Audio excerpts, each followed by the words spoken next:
Queridos estudiantes, bienvenidos.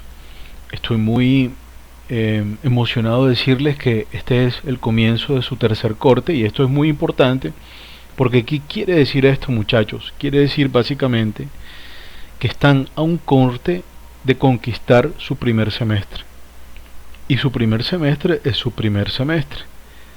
Imagínense que hay una gran pirámide. Bueno, este es el cimiento de esa pirámide.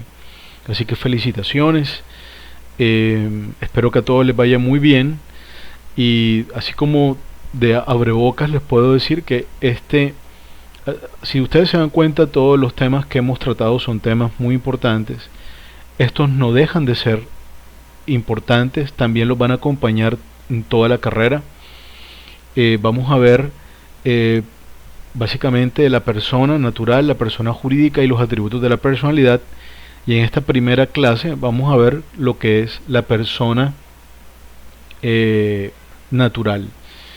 Y vamos a ver la persona jurídica. Vamos a hablar acerca de la personalidad jurídica. Entonces, bienvenidos de antemano. Pues también deseo que se encuentren bien de salud, que es lo más importante, y que se encuentren tranquilos. Y pues deseo que disfruten esta clase. Así que adelante. Y vamos a comenzar hablando de el concepto de persona. Y lo primero que quiero decirles, que de pronto es lo más importante y lo más sintético de todos, es que el concepto de personas es un concepto jurídico, no es un concepto antropológico y no es un concepto filosófico. Ojo, puede que el término se utilice en otras ciencias de acuerdo a otros conceptos. Por ejemplo, ¿qué será una persona en psicología? ¿Qué será una persona en antropología? Muy bien. Lo que sea que fuere es completamente diferente a lo que es en derecho. Y si yo les pregunto a ustedes ¿qué es una persona? Muy probablemente ustedes me van a decir: yo, profesor, soy una persona. Y ustedes van a señalar y van a decirme: el profesor es una persona y fulano de tal es una persona. Pero en derecho, persona es un término jurídico. La palabra persona no identifica a un ente o a un ser, a una realidad antropológica del ser humano. Es una construcción jurídica, un concepto abstracto que sirve para indicar que a determinados seres se les atribuye la capacidad de ser titulares de derecho y tener atributos de la personalidad. Para eso es que funciona o sirve la palabra persona en derecho. El artículo 73 del Código Civil nos dice que existen dos tipos de personas: naturales y jurídicas. Ojo, desde ya el término persona es una abstracción jurídica que sirve para dotar a un ser, el ser humano, de unos atributos jurídicos: nombre, domicilio, nacionalidad, etc. Pero de una vez el artículo 73 nos dice que eso no es exclusivo del ser humano, sino que también nos habla de unas personas jurídicas. Y las personas jurídicas precisamente son personas ficticias, es decir, pueden ser sociedades comerciales, pueden ser fundaciones como la Fundación Universidad de la Costa, pueden ser corporaciones como la Corporación Universidad de la Costa, pueden ser fundaciones como la Fundación Universidad del Norte, o pueden ser cooperativas. Y el artículo 74 nos va a definir enseguida que son personas naturales. Y dice: son personas todos los individuos de la especie humana, cualquiera que sea su edad, sexo, extirpe o condición.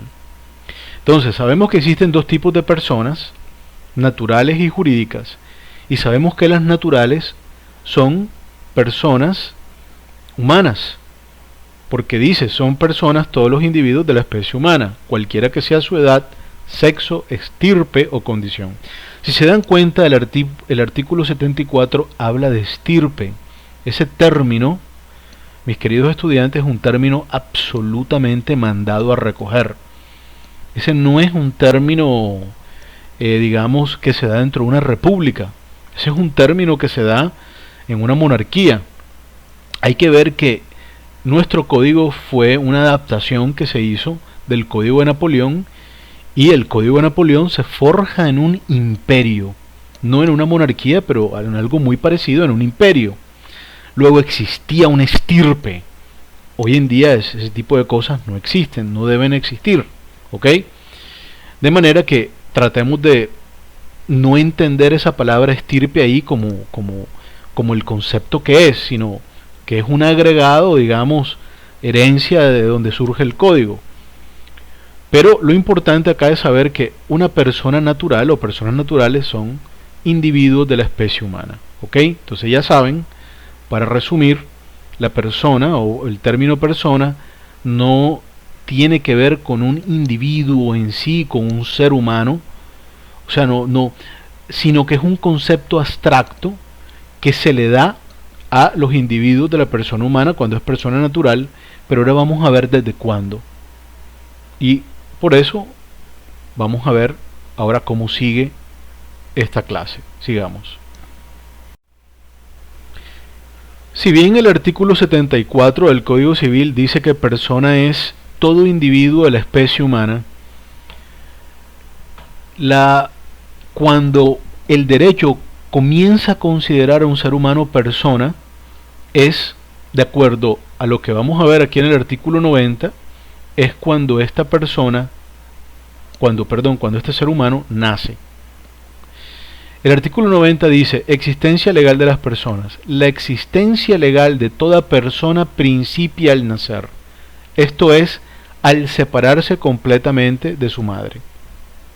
Si ustedes se dan cuenta, mis queridos estudiantes, el artículo 74 nos decía que persona natural son todos los individuos de la especie humana. La pregunta es, un nonato, un bebé que está en el vientre, una criatura que está en el vientre materno, ¿no es un individuo de la especie humana? Por supuesto que lo es. Sin embargo, el artículo 74 se debe complementar con el 90. Y el 90 nos dice que la persona comienza a existir jurídicamente cuando esa criatura que está en el vientre materno nace. Pero no solamente esto, ojo, sino que debe estar completamente separada de su madre. Entonces miren lo interesante acá. ¿Cómo sucede esto? Pues una criatura nace de una madre, y normalmente ese nacimiento se prueba cuando la criatura, después de haber sido separada de la madre, respira, ¿ok? Tiene signos vitales y respira. Al parecer ese acto, el acto de respirar de una criatura, le genera unos reflejos, le puede generar dolor. Realmente no se sabe, pero parece que por reflejo, cuando esa criatura respira, esa criatura nace. E históricamente, cuando la criatura nacía y lloraba, se entendía que la criatura había existido, porque había respirado y había sobrevivido tan siquiera un instante.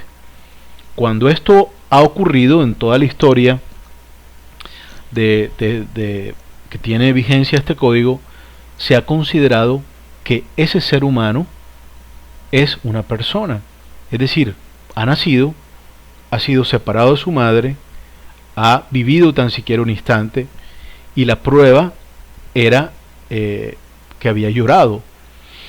Hoy en día los médicos suscriben un documento, y el documento es el nacido vivo. Es un documento que tiene una existencia pírrica, porque el documento pues lo llena el médico, lo avala la institución donde nació la criatura, y luego ese documento es llevado a una notaría, y a través y mediante ese documento luego comenzará a tener vigencia otro documento, que va a acompañar a esa criatura por el resto de su vida, ¿ok? Que es el registro civil de nacimiento. Entonces, lo que estamos viendo acá es que la palabra persona implica una ficción jurídica que comienza a regir en un ser humano cuando este ser humano ha nacido, ha sido separado de su madre y ha vivido tan siquiera un instante. La criatura que muere en el vientre materno o que perece antes de estar completamente separado de su madre, o que no ha sobrevivido a la separación un momento siquiera, se reputará no haber existido jamás. ¿Qué implica esto que suena tan duro?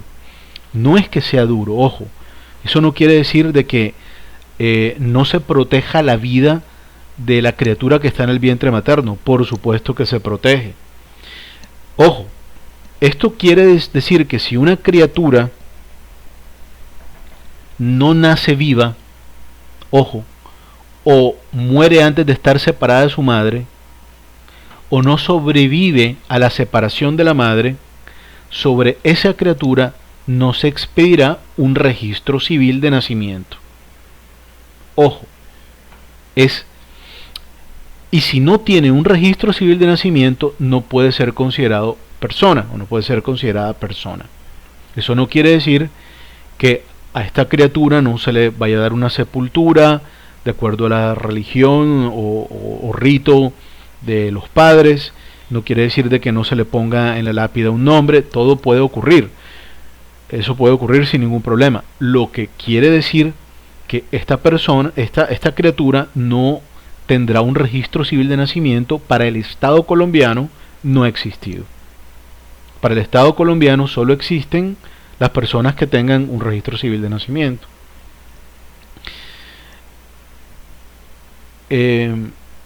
Entonces, los requisitos para que una persona exista es, primero, que el ser humano se haya separado de su madre, y segundo, que haya sobrevivido tan siquiera un instante después de la separación.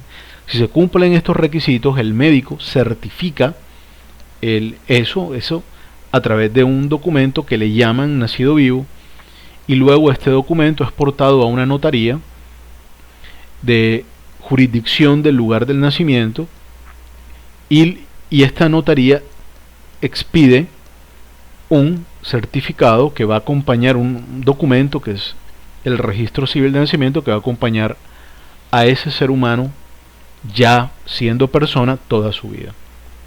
Entonces, muy interesante este tema, porque si se dan cuenta, lo que implica es la adquisición de la personalidad jurídica en una persona. Cuando yo adquiero la personalidad, cuando nazco, soy separado de mi madre y vivo o sobrevivo tan siquiera un instante después de la separación. Si esos requisitos se cumplen, yo podré tener personalidad jurídica. ¿Por qué personalidad jurídica? Porque he sido catalogado, categorizado como una persona natural. Sigamos. Así como nacemos y nosotros ejercemos nuestra personalidad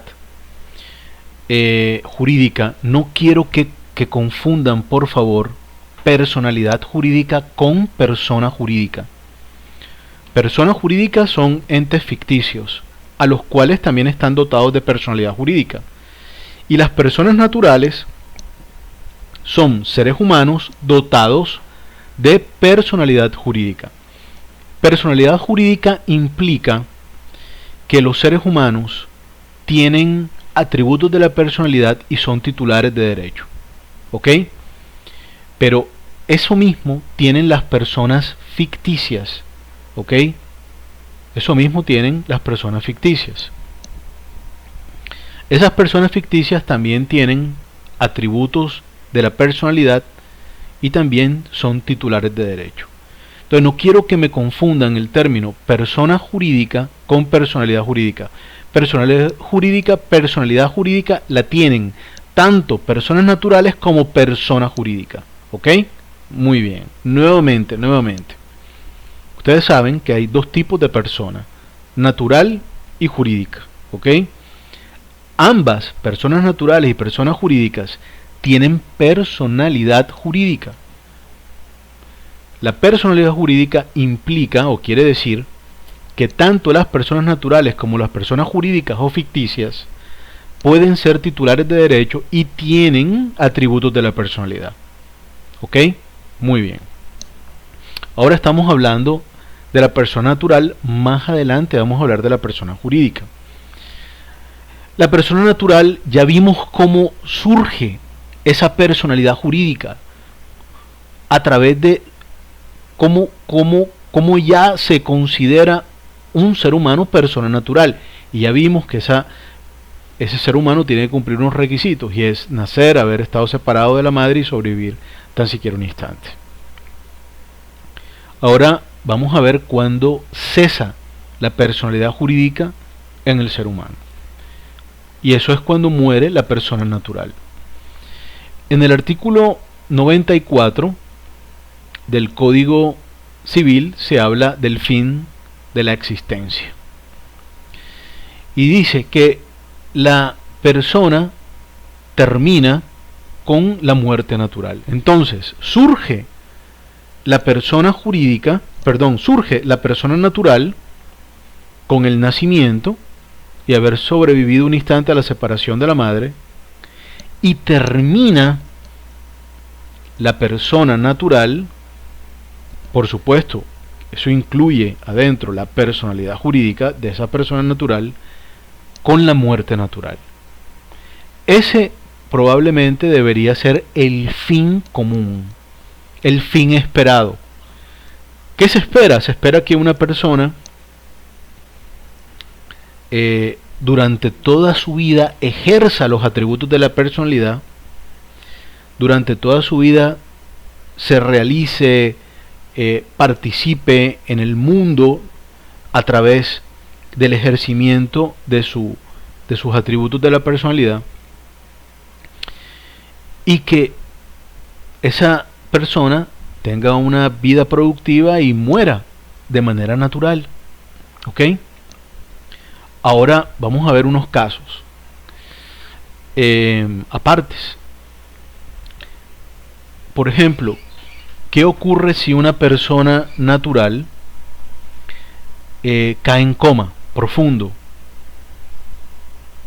¿Cómo se considera que esa persona natural que cae en un coma profundo muere? En el decreto 1546 de 1988 se especificó lo que debe entenderse por muerte encefálica. Y por muerte encefálica debe entenderse la ausencia de las funciones del tallo encefálico. Y eso se comprueba por un examen técnico científico, por un examen clínico. Ojo, eso quiere decir de que si una persona sufre un accidente y esa persona cae en coma, solo si hay ausencia de funciones del tallo encefálico comprobada por un examen clínico, se puede declarar a esa persona muerta. Si no, no está muerta, está viva. Ojo. Ahora, ¿mediante qué documento se acredita el fallecimiento de una persona? Bueno, a través de un documento que es el registro civil de defunción. Este registro civil es como un formatico muy simple en donde se ponen los datos bibliográficos de la persona y se establece con mucha claridad la naturaleza de la muerte de la persona. Si es muerte natural, si fue muerte violenta, si fue una muerte por estas en donde se declaró ausencia del fallo encefálico, etc. El tema es que este documento es muy importante, porque este documento declara el fin de la existencia de una persona y declara, por supuesto, el fin de la personalidad jurídica, y esto tiene unos efectos jurídicos importantes. Por ejemplo, en el mundo del derecho civil, si una persona fallece y tiene un gran patrimonio, ese patrimonio tiene que extinguirse y después vendrán unos procesos civiles, como por ejemplo el de la sucesión, que extinguirán ese patrimonio y se lo adjudicarán un juez de la República, o si se hace como un acuerdo en una notaría, lo hará el notario a los causavientes, quienes sea que fueren. Ahora, el artículo 95 del Código Civil nos habla de un caso muy peculiar. ¿Qué ocurriría si todos nosotros, por haber ganado el semestre, sobrevivimos al COVID y nos congratulamos, nos abrazamos, nos encontramos? Yo les digo, la universidad a todos nosotros nos premia con un viaje, no sé, a Bogotá a conocer la Corte Suprema de Justicia, porque nos fue muy bien el semestre. Y todos felices nos vamos en el avión, y de pronto hay fallas en el avión, y el avión se cae y se accidenta, y lamentablemente sobrevivimos al COVID, pero todos nosotros no sobrevivimos al accidente del avión. Pregunta, ese registro civil de defunción, ¿qué va a decir? Una de las características de ese registro civil de defunción es que tiene que establecer precisamente la hora de la muerte, las causas de la muerte, el tipo de muerte.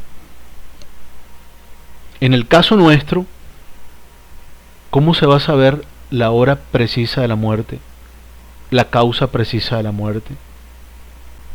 El avión se abrió por la mitad, entonces algunos salieron volando. El avión en una parte se incendió, otros murieron calcinados, otros les dio infarto, ¿verdad?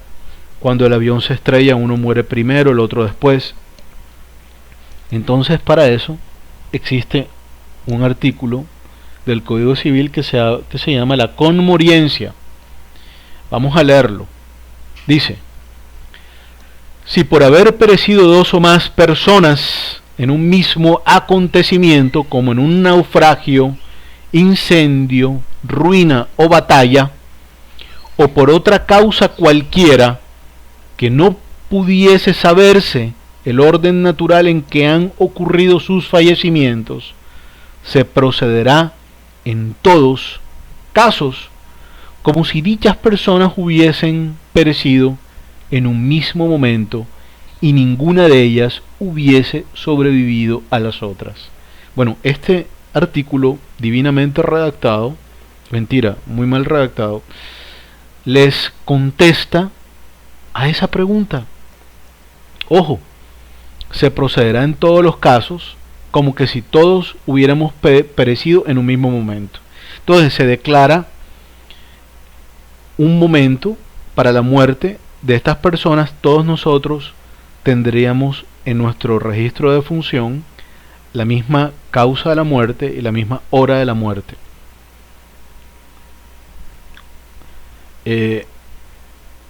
Gracias al artículo 95. ¿Y esto cómo se llama? Se llama conmoriencia. ¿Cómo se llama? Conmoriencia. Muy bien. Y ahora vamos a ver otro caso. Un caso que no deja de ser importante. Claro que es importante. Y es el caso de la muerte presunta. Ojo, estamos hablando ya de la presunción de la muerte. ¿Cuándo se presume que alguien ha muerto? Fulano de tal se perdió en los Himalayas y más nunca lo volvimos a ver. ¿Estará vivo? ¿Estará muerto?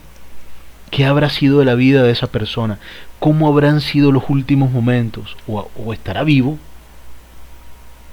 Ok, para ese tipo de casos se establece una presunción de la muerte. Y entonces, se presume que una persona natural ha muerto cuando han transcurrido 2 años desde que se ha ausentado y llena las siguientes condiciones. Vamos a ver cuáles son. Entonces, lo primero es, ojo, que no se haya sabido nada de esa persona durante 2 años. Se ha ausentado desde hace 2 años, no se sabe nada. Y se llenan las siguientes condiciones. Primero,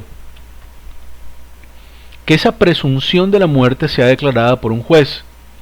El juez tiene que ser del último domicilio de la persona desaparecida. El domicilio es un atributo de la personalidad que relaciona a una persona con un lugar. Entonces tiene que ser el juez, un juez que tenga jurisdicción y competencia en el último domicilio en donde estuvo la persona desaparecida. Segundo requisito o condición, que la declaración esté antecedida por citaciones dirigidas a la persona desaparecida, publicadas por medio de edictos y publicadas también en medios masivos. Es decir, el juez puede declarar a una persona muerta, pero previamente a eso ha tenido que citar a esta persona y ha tenido que citarla a través de edictos en medios masivos de comunicación. ¿Qué es un edicto? Un edicto es una forma de notificar. El juez le notifica a una persona: te voy a declarar muerto, comparece al juzgado para demostrar que no lo estás. Tercero, que la declaración sea provocada por cualquier persona que tenga interés en ella. Es decir, no puede venir un tercero que no tenga interés en declarar que alguien se murió. Tiene que ser una persona que tenga interés en declarar la muerte. Si ustedes se dan cuenta, todo este panorama es judicial. Implica un proceso. Existen unos procesos, mis queridos estudiantes, que realmente no son procesos. Les voy a adelantar algo que yo enseño en teoría general del proceso. Siempre que ustedes oigan proceso, proceso civil, proceso penal, este es un proceso declarativo ordinario, tal. Proceso en derecho es sinónimo de pleito, de controversia. ¿Ok? Una controversia, un litigio civil, un pleito civil, un proceso civil. Pero hay procesos que no encajan en el perfecto contenido de un pleito o un litigio. Hay unos procesos que se llaman procesos por jurisdicción voluntaria, en donde no hay pleitos, porque este tipo de procesos lo que buscan son unas declaraciones. La declaración de muerte presunta, lo que estamos viendo ahora, es uno de los procesos que se dan por jurisdicción voluntaria. En el mundo del derecho civil hay unos macroprocesos. Están los procesos declarativos, están los procesos ejecutivos, están los procesos de liquidación y están los procesos por jurisdicción voluntaria. ¿Ok? Este proceso por jurisdicción voluntaria es el único de los otros casos en donde no hay un litigio. O sea, uno no declara a alguien muerto porque está peleando con esa persona, porque hay un litigio. No, sino que se busca una declaración porque esa persona ha estado desaparecida por 2 años como mínimo. Y esa persona, por ejemplo, una de las razones fundamentales es que esa persona tiene un patrimonio. Imagínense este caso. Imagínense que una persona tiene una vida, es un médico muy prestigioso, ha trabajado toda su vida, tiene un patrimonio, tiene 6 hijos y una bella esposa. Y este médico le gusta escalar y se fue a un monte famoso a escalar y lleva 2 años desaparecido. Y la esposa no da abasto para pagar colegios, luz, agua, teléfono, vida, comida.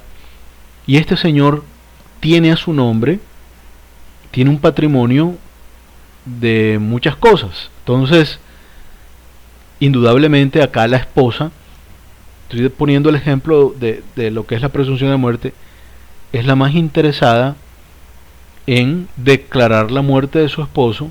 ¿Para qué? Para poder acceder al patrimonio. ¿Tiene interés? Sí, claro. ¿Por qué? Porque ese patrimonio tiene que liquidarse a través de un proceso de sucesión y un juez de la República puede o va a establecer que se le adjudica a los causavientes. Entonces, este tema de presunción de la muerte no es, digamos, de poca monta, es muy importante. Y créanme, muchachos, que en este país del Sagrado Corazón, este tema de presunción de la muerte fue muy famoso. Nosotros tuvimos guerrilla, tenemos todavía, pero pues no como antes. Tuvimos paramilitarismo, tuvimos una guerra terrible y aquí hay mucho desaparecido. Así que este no es un proceso extraño, es un proceso común, lamentablemente.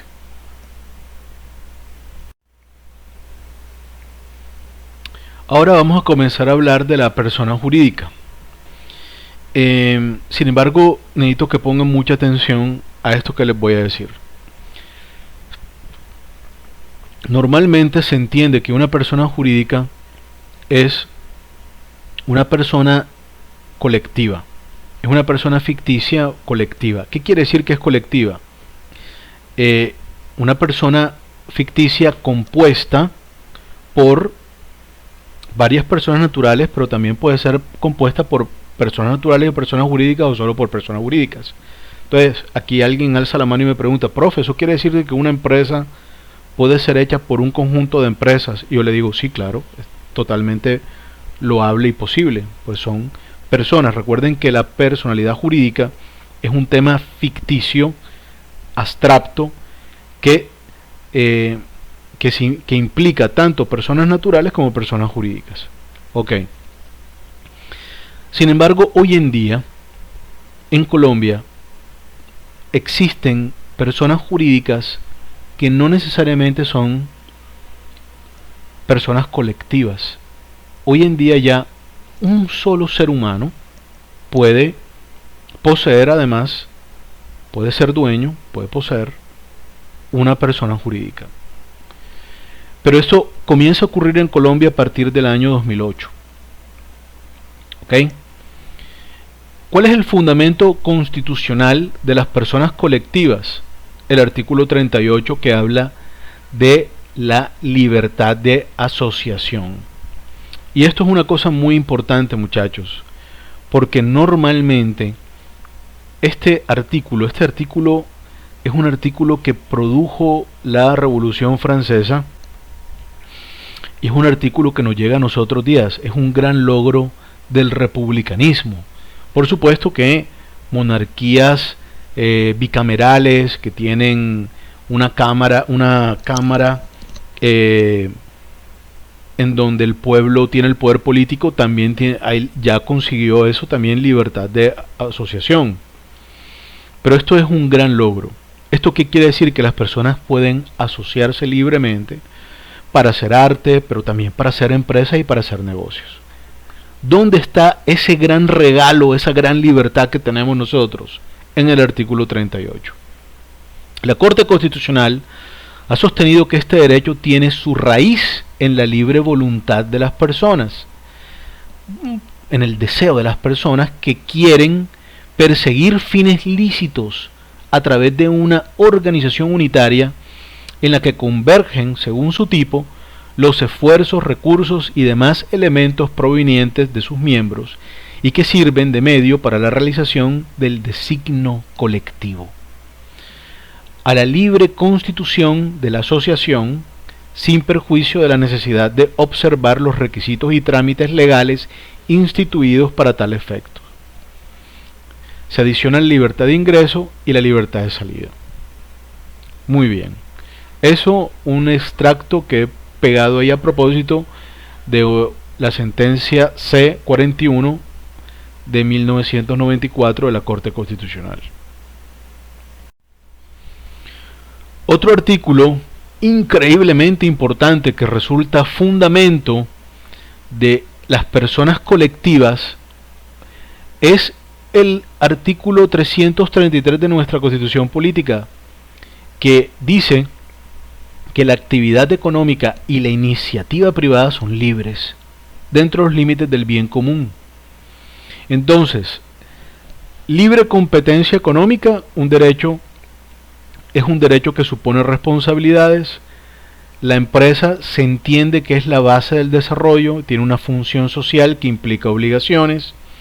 El Estado debe fortalecer esas obligaciones solidarias y debe estimular el desarrollo empresarial. El Estado, por mandato de la ley, debe impedir que se obstruya o se restrinja la libertad económica y debe evitar cualquier tipo de abuso que personas o empresas, está hablando de personas, bueno, personas naturales, empresas, podríamos cambiarlo a personas naturales y personas jurídicas, hagan en su posición dominante en el mercado nacional. Posición dominante es un término que se utiliza mucho en derecho económico, derecho mercantil, derecho comercial. La posición dominante es la posición que tienen estas personas naturales o jurídicas en virtud, digamos, de su patrimonio e influencia. Por ejemplo, cuando uno hace un negocio con un banco, ¿quién tiene un patrimonio más grande? ¿Yo, Milton Arrieta, o Bancolombia? Por supuesto de Bancolombia. Entonces, en virtud de los negocios que podemos hacer, ¿qué negocios podemos hacer? Podemos hacer contrato de cuenta corriente, contrato de cuenta de ahorro, contrato de crédito de consumo, crédito rotativo, contrato de crédito de vivienda, contrato de crédito hipotecario, contrato de crédito prendario, etcétera, etcétera. Él puede pactar unas cosas a su favor porque tiene una posición dominante. Entonces, acá lo que está diciendo este artículo 333 es que el Estado debe impedir abuso de la posición dominante. La posición dominante no es se los digo de antemano, mis queridos estudiantes, la posición dominante no es ilícita, es algo natural. Si ustedes, por ejemplo, resultan el día de mañana ser unos grandes empresarios, ustedes habrán vencido la competencia y habrán obtenido una posición dominante. Eso es natural. Lo que no se puede hacer es abusar de la posición dominante. En el último inciso que tengo acá dice que la ley delimitará el alcance de la libertad económica cuando así lo exijan el interés social, el ambiente, el patrimonio y el patrimonio cultural de la nación. Precisamente por este último inciso, hoy en día tenemos un estado, digamos, de excepción, un estado de calamidad dado por el tema del COVID-19, en donde hay unos decretos presidenciales que establecen unas limitantes precisamente a la libertad económica en estos momentos. Sigamos. Entonces, el artículo 333 nos habla de libertad de empresa, lo cual es un derecho de carácter económico constitucional que se reconoce a favor de los empresarios. Es la libertad para ejecutar o desarrollar una determinada actividad que otorga la potestad de crear, elegir y dirigir el tipo de empresa que se desee formar. Eso es con un ánimo lucro, animus lucrandi. Iniciativa privada, que es un derecho que se reconoce a toda persona para participar en un determinado sector económico y cuyo fin es lograr un beneficio de carácter económico. La característica fundamental de la iniciativa privada es que el capital invertido no procede del gobierno sino de particulares. Libertad económica, que es un derecho constitucional que otorga la potestad para escoger y dedicarse libremente a una determinada actividad económica. Y la libre competencia, que es el derecho a disputar con otro competidor dentro de un mercado sin ser discriminado. Todo esto son fundamentos de las personas jurídicas que tienen ánimo lucro. Pero ojo, no todas las personas jurídicas tienen ánimo lucro. Ustedes conocen que hay una gran cantidad de organizaciones, les dicen organizaciones no gubernamentales, les dicen también ESALes, entidades sin ánimo de lucro, que funcionan, que tienen algunos intereses, son intereses altruistas o de interés general, y no hay un ánimo lucro, sino hay un ánimo de prestar un servicio que puede ser de beneficencia o puede ser de patrocinio de algún tipo de derechos, y eso es lo que vamos a ver a continuación. Continuamos. Existen unas entidades cuyo objetivo es perseguir un fin social, no tienen ánimo de lucro. En nuestro ordenamiento jurídico estas entidades son conocidas como corporaciones, fundaciones y asociaciones. Son personas jurídicas de derecho privado constituidas por un conjunto de bienes destinados a perseguir fines específicos. Persiguen un fin social, sus miembros no requieren de un vínculo común, no existe un valor mínimo de aporte y se rigen por sus propios estatutos. Este tipo de entidades son muy útiles en Colombia porque a través de estas entidades se persiguen fines de interés general, pero que no conllevan el ánimo lucro de los creadores, en este caso los fundadores. Así se llaman, digamos, lo que son socios o accionistas en sociedades comerciales, son fundadores para las corporaciones, fundaciones y asociaciones. Entonces, primero que todo, ellos no tienen un interés de lucro, pero estas entidades tampoco tienen ninguna vocación de pérdidas. Ellas tienen que tener, digamos, un equilibrio para poder materializar su objeto social.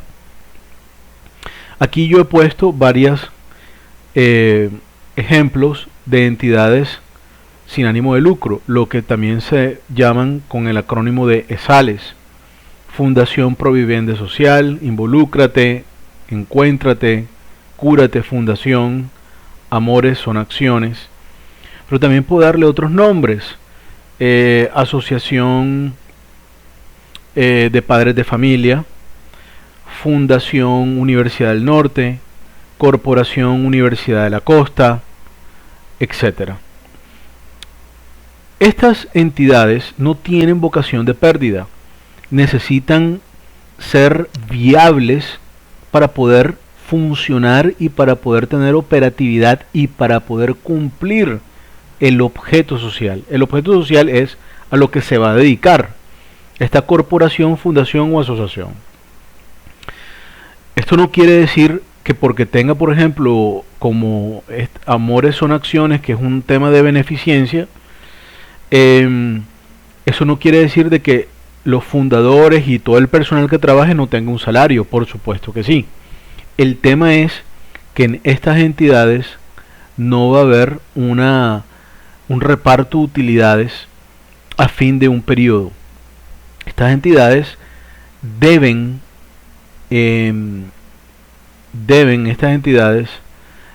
las utilidades deben invertirlas para poder seguir cumpliendo su objeto social. Deben invertirlas en la misma asociación para poder perpetuarse. La Universidad de la Costa es un ejemplo. Nosotros vemos que la Universidad de la Costa todo el tiempo está creando nuevos edificios y eso, lo mismo, pues casi todas las universidades están en eso, y eso se da pues porque no hay reparto de utilidades, sino que estas entidades tienen que invertir los excedentes, más allá, digamos, de los salarios y las cuestiones de operación, tienen que invertirla en el objeto social. Estas entidades tienen persona jurídica, tienen personalidad jurídica y son personas jurídicas. A diferencia de las empresas que tienen ánimo de lucro, las entidades sin ánimo de lucro no tienen un un ánimo lucro, sino que por el contrario lo que quieren es perseguir un fin social. Ahora tenemos a las sociedades comerciales. Las sociedades comerciales, mis queridos estudiantes, además de los comerciantes, personas naturales que se dedican al comercio, es lo que dinamiza, digamos, la economía, no de Colombia, de cualquier país. Sin embargo, no podemos perder de vista algo. ¿Son las empresas las que dinamizan la vida comercial de los países? Hago un pequeño silencio para dejar que piensen. ¿Son las sociedades comerciales, las sociedades mercantiles o comerciales, las que dinamizan al país, la economía del país, como dice la Constitución Política Colombiana? Respuesta: no. ¿Saben qué es? El trabajo. El trabajo. El trabajo de todos y cada uno de nosotros. Porque las empresas sin trabajadores serían unos cascarones vacíos. Es el trabajo lo que dinamiza la economía de un país. Pero las formas de asociación están en las sociedades comerciales. En sentido amplio, es un tipo de asociación tendiente a la persecución de un fin económico, ánimo lucro, percibido mediante la distribución periódica de utilidades entre los socios. Esa es una definición de sociedades comerciales en sentido amplio. Sin embargo, fíjense que aquí se habla de asociación. Y yo les dije que en Colombia había una sociedad comercial que puede ser creada por una sola persona. ¿Se acuerdan, mis queridos estudiantes, del poder? ¿Se acuerdan cuando yo les hablé de la naturaleza jurídica del poder? ¿Cuál era? Les recuerdo, un acto jurídico unilateral. Bueno, todas estas sociedades comerciales comúnmente se hacen a través de contratos de sociedad. Sin embargo, hay un tipo de sociedad que permite que se haga con un contrato de sociedad o que se haga con un acto jurídico unilateral. Ahorita vamos a hablar más de eso. Miren qué interesante se está volviendo la cosa. Y aquí vamos a hablar de la naturaleza jurídica de las sociedades comerciales. ¿De dónde surge una sociedad comercial? La primera forma es la usual. Hay muchas sociedades comerciales. Les puedo decir sociedad colectiva, sociedad limitada, sociedad en comandita simple, sociedad en comandita por acciones, en sociedades anónimas, ¿verdad? Pero también existen las anónimas simplificadas. Entonces, todas estas sociedades, menos unas, se crean a través de un acto contractual. El artículo 864 del Código Civil dice que un contrato es un acuerdo de dos o más partes para constituir, regular o extinguir una relación jurídica patrimonial. ¿Ok? Entonces, si vemos el artículo 98 del Código de Comercio, nos dice que el contrato de sociedad, dos o más personas se obligan a hacer un aporte en dinero, en trabajo o en otros bienes apreciables en dinero con el fin de repartirse entre sí las utilidades de la empresa o actividad social. Muy bien. Así que, de antemano, y voy directamente al grano, la naturaleza jurídica de todas las sociedades menos una es contractual. Punto. Pero hay un tipo de sociedad que podría ser originada en un contrato o de pronto no. Y esta es la sociedad anónima simplificada, la famosa SAS. Entonces, recapitulo. Para una sociedad en comandita simple, en comandita por acciones, para una sociedad colectiva, para una sociedad limitada, para una sociedad anónima, la naturaleza jurídica de estas sociedades se origina en un acto contractual, en un contrato de sociedad. Y para las anónimas simplificadas puede ser en un contrato de sociedad o puede ser en un acto jurídico unilateral. Vamos a ver más adelante. ¿Por qué? Ahora vamos a hablar de la personalidad jurídica de una sociedad. La definición del Código Civil colombiano, que está en el artículo, dice, se llama persona jurídica una persona ficticia capaz de ejercer derechos y contraer obligaciones y de ser representada judicial y extrajudicialmente. Las personas jurídicas son de dos especies: corporaciones y fundaciones de beneficencia pública. Esas eran las únicas entidades ficticias que existieron en el momento de creación del Código Civil. Sin embargo, a esto se le suman las asociaciones sin ánimo de lucro y ya con ánimo de lucro las sociedades comerciales. En el Código de Comercio, en el artículo 98, se define el contrato de sociedad porque dos o más personas se obligan a hacer un aporte en dinero, en trabajo o en otros bienes apreciables en dinero con el fin de repartirse entre sí las utilidades obtenidas en la empresa o actividad social. Ojo, y aquí surge la personalidad jurídica. La sociedad, una vez constituida legalmente, forma una persona jurídica distinta a los socios, individualmente considerados. Ahí surge la personalidad jurídica en las sociedades. Ahora, eso se da a través de un contrato de sociedad y salvo una sola excepción en la sociedad anónima simplificada, que se puede dar a través de un acto jurídico unilateral. Normalmente cualquier sociedad es constituida a través de procedimientos solemnes, de procedimientos gravosos.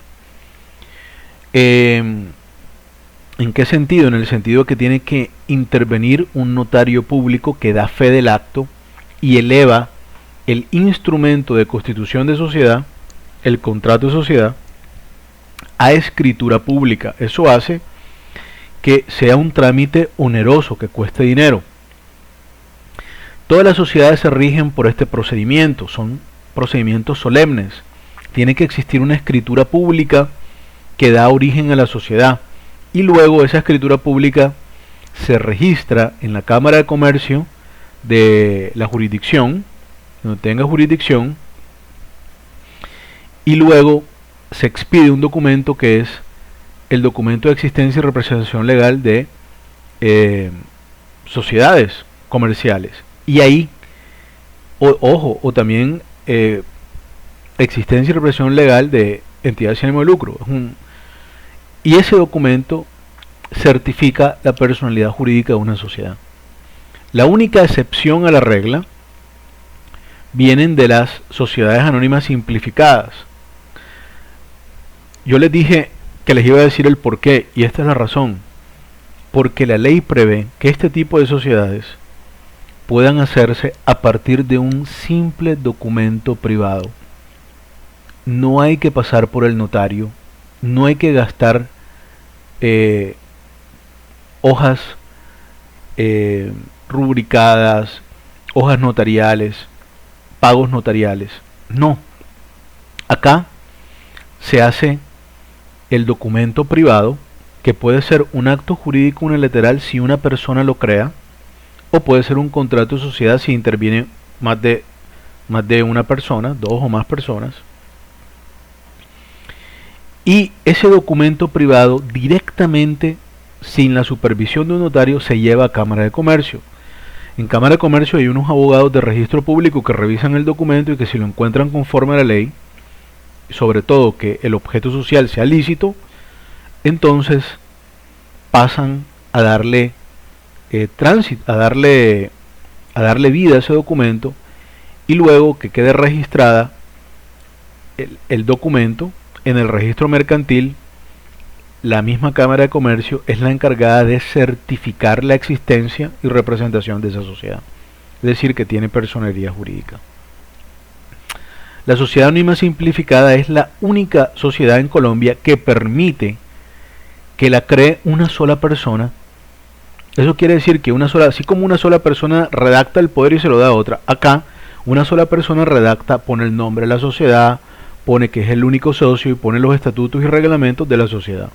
Una sola persona lo puede hacer. Ahora, también, si dos o más personas constituyen una sociedad anónima simplificada, una SAS, ya no habrá sido por un acto jurídico unilateral, sino por un contrato. Pero la única sociedad que permite hacer esto es la sociedad anónima simplificada.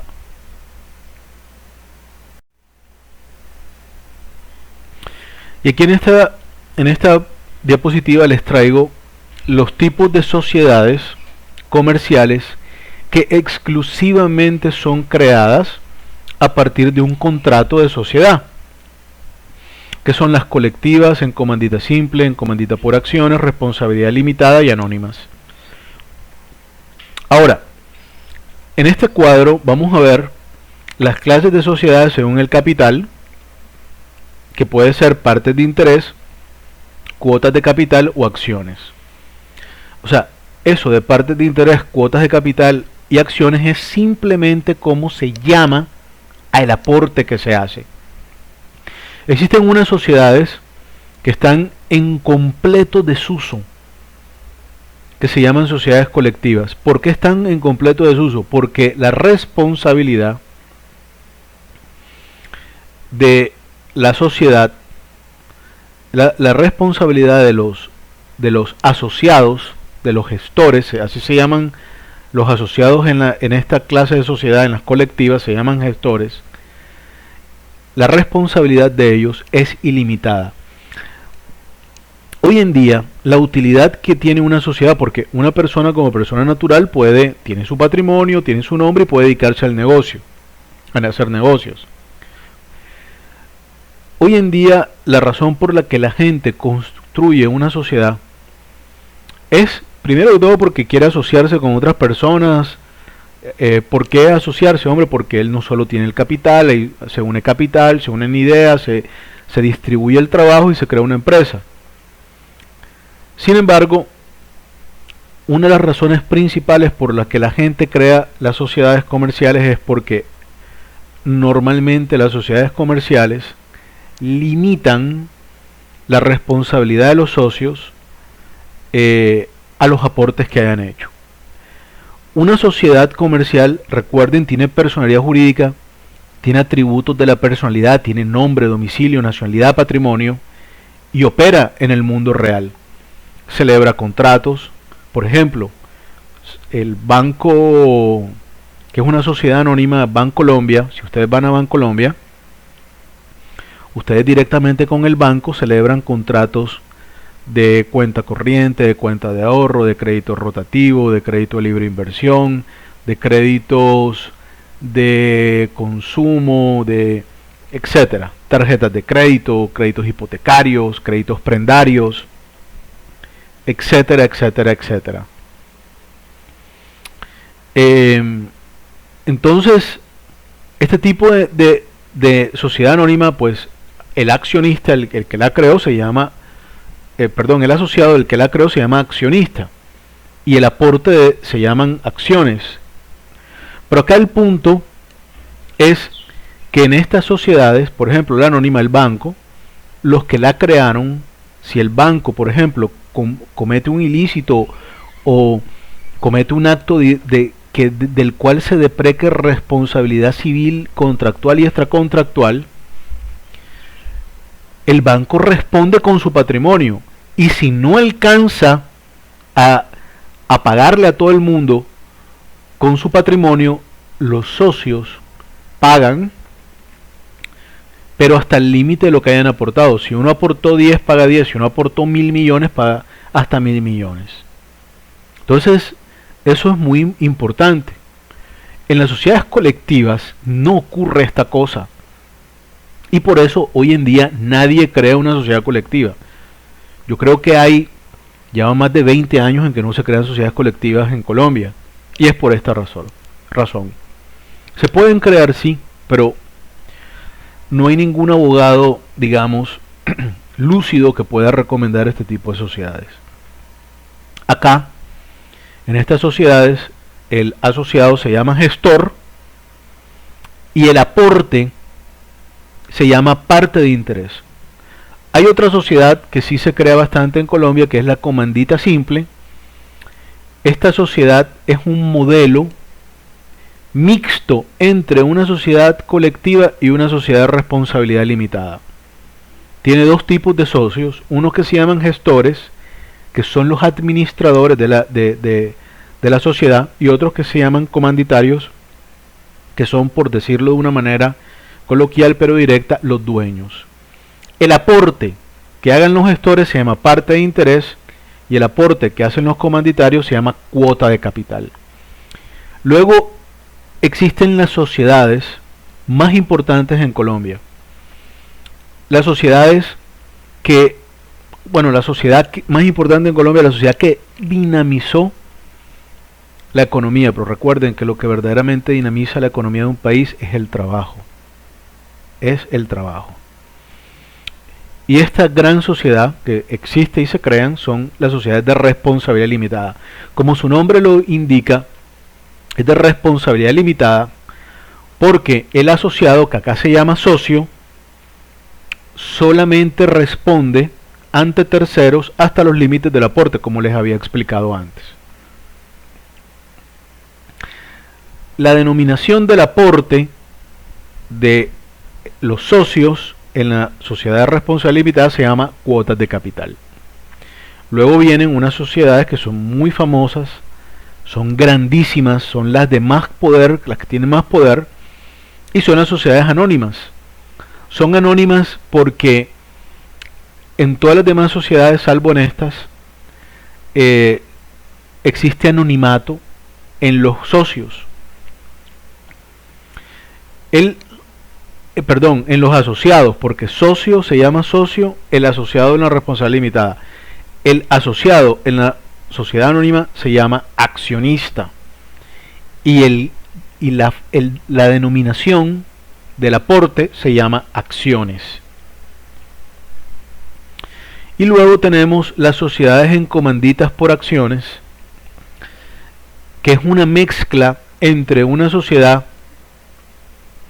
de responsabilidad limitada y una sociedad anónima. En este caso hay dos tipos de socios. Uno se llama accionista y la denominación del aporte son acciones, y el otro se llama comanditario y la denominación del aporte puede ser acciones de industria o de goce. Y ahora vamos a hablar de la única sociedad que tiene esta naturaleza dual, en donde puede surgir a través de un contrato de sociedad o de un acto jurídico unilateral, la sociedad anónima simplificada.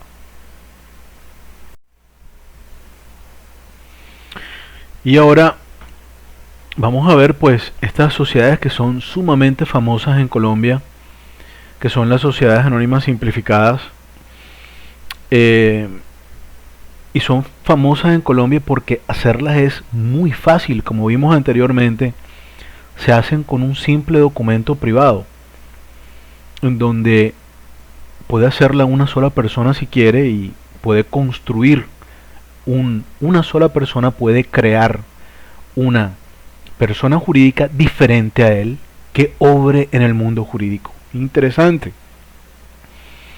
Por concepto de la sociedad anónima simplificada se entiende que es una sociedad de capitales de naturaleza comercial constituida por una o varias personas.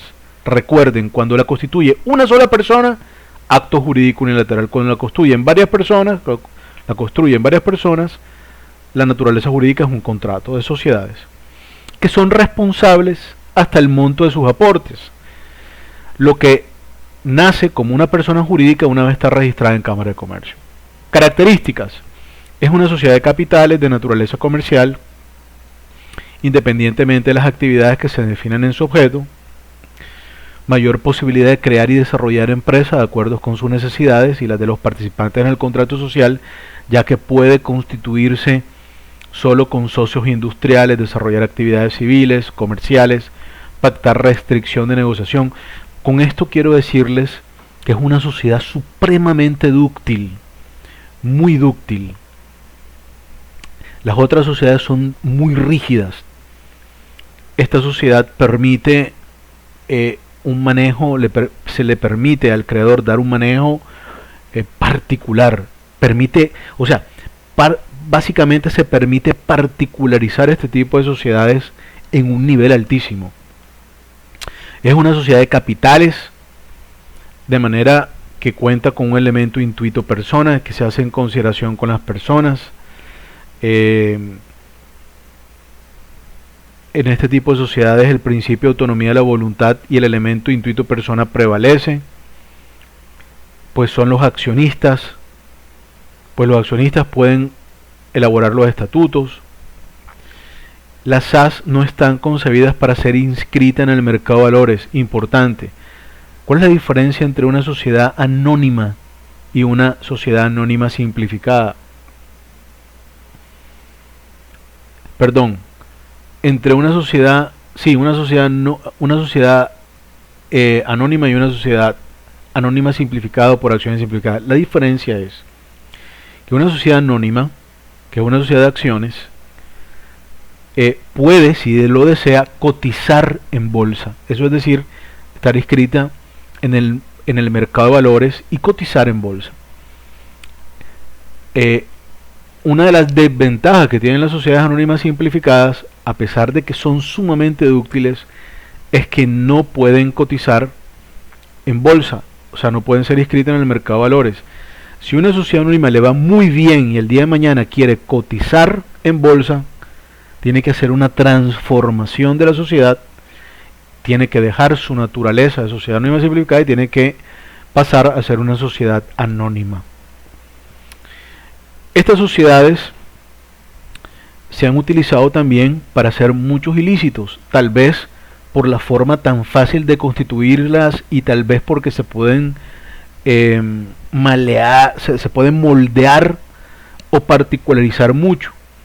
No obstante a eso, hoy en día es la sociedad predilecta para cualquier emprendedor y para cualquier persona trabajar, porque tiene unos regímenes que le permiten moverse con ductilidad, más ductilidad que la que tienen otras sociedades. Y con esto, mis muy queridos estudiantes, termino esta clase. Espero que les haya gustado.